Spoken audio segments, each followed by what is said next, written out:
keep seeing people building heavy, over-engineered campervan bed frames. So today I'm going to show you an IKEA campervan bed hack. It weighs less than 20 kilos and costs about £100. It's quicker, breathable, and better secure to your vehicle for safety. Let's get into it. Right, the first problem I see is lack of ventilation. So you'll sometimes get people using full sheets, or what they'll do is they'll use a full sheet and then try to drill holes to give it ventilation. Typically, if you don't ventilate, you're going to end up with something like this, where the mattress can just end up absolutely full of mold. So you've got to create as much ventilation as possible. So the next bit is safety. In the event of a crash, you want that campervan bed to be secured to the actual frame. Next up is comfort.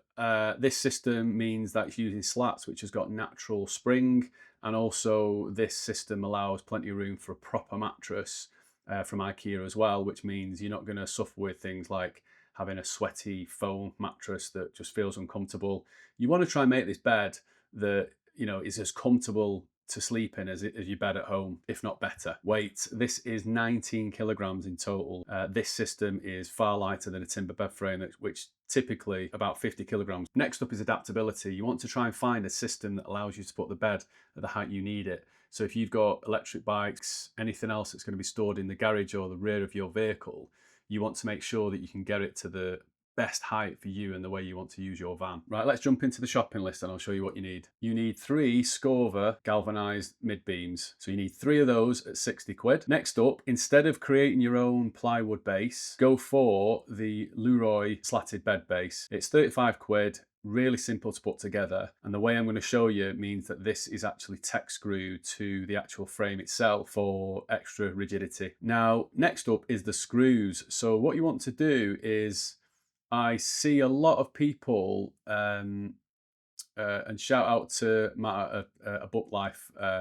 Sorry for using your video, mate, but why not give you a shout rather than someone else? I see a lot of people using this kind of bracket system. You can get these from IKEA.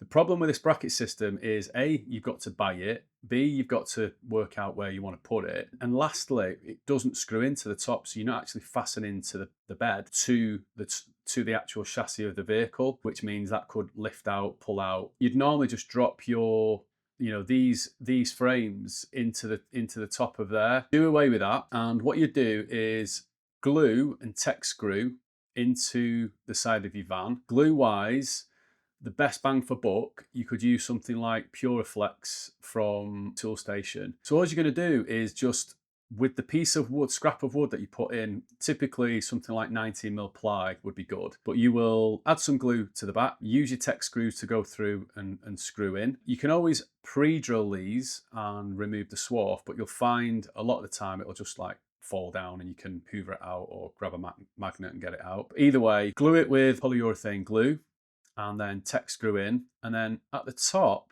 of the wood just cut 2 little notches, and then what's going to happen is your actual frame will go across and just sit into those 2 little grooves. And then what you're going to do is you're going to use different size tech screws. These are pretty good from Screwfix. They're easy drive button top self-drilling screws. You can get these in different sizes, and they will drill through into the galvanized steel really easily.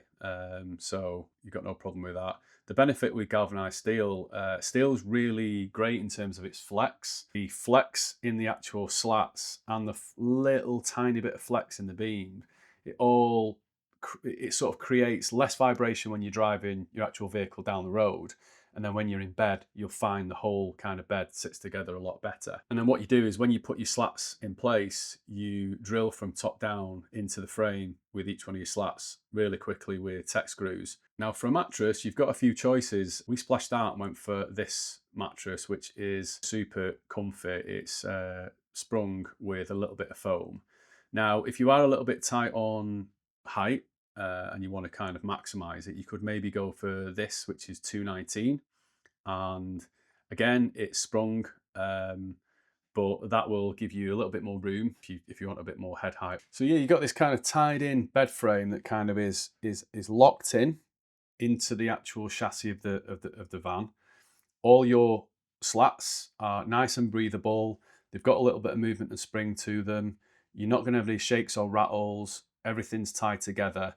It's a really cheap, lightweight way of building a bed in a camper van. And then what I've done to finish it off, if you can see, if you're not putting any furniture board or dressing up the front of the actual bed in any way, we put on some very thin pieces of real oak.